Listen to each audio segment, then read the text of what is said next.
শুভ বৃহস্পতিবার বন্ধুরা। তো আজকে বৃহস্পতিবার, তো ঠাকুর পুজো দিব। এই যে দেখো আমার ঠাকুর এটা, আর এই যে গোপালের এখানে যে জবাটা দেখছো এটা আমাদের গাছেই ফোটে। তো এই যে আমাদের ঠাকুর ঘর। আর আজকে বৃহস্পতিবার ঘটের জন্য আমি এখানে ফুল তুলে নিয়েছি। তো এই ফুলগুলো তোমার দাদাভাই বাজার থেকেই এনেছে। কিছুটা ফুল আমাদের বাগানের, এই যে যেরকম এই পিঙ্ক গোলাপটা, তারপর এই যে এই থোকা জবাটা, এইসব কিছু ফুল আমাদের বাগানের আছে। এই যে এই ফুলটা, এইসব আছে। তো আমরা গ্রামে থাকি, কিন্তু ফুলের খুব অভাব, আর প্রতিদিন কার কাছে গিয়ে ফুল চাবো।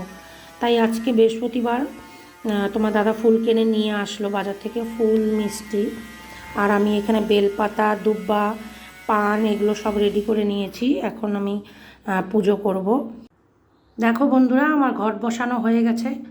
ঠাকুরগুলোকে সব ফুল দিয়ে সাজিয়ে দিয়েছি। তো অন্য দিন ফুল ছাড়াও পূজা দেওয়া যায়, বৃহস্পতিবারটা একটু ফুল লাগে, নাহলে ভালো লাগে না। তো দেখো আমার ঠাকুরগুলোকে ফুল দিয়ে সাজানো কেমন হয়েছে তোমরা কমেন্ট করো।